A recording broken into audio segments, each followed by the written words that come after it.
ಭಾರತ್ ಮಾತಾ ನಮೋ ನಮಃ. ಸರ್ವೇತ್ರ ಸುಖಿನೋ ಭವಂತು, ಲೋಕ ಸಮಸ್ತ ಸುಖಿನೋ ಭವಂತು.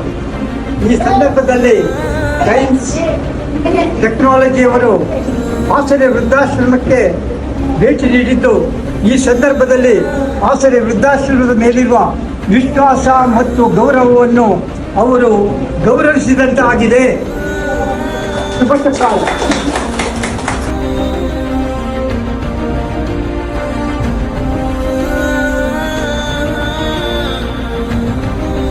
ಆಸರೆ ವತಿಯಿಂದ ಆಸರೆ ವೃದ್ಧಾಶ್ರಮದ ಹಿರಿಯ ಜೀವಿಗಳಿಂದ ಆಶೀರ್ವಾದಗಳು, ಗೌರವಪೂರ್ವಕ ವಂದನೆಗಳು ಮತ್ತು ಧನ್ಯವಾದಗಳು.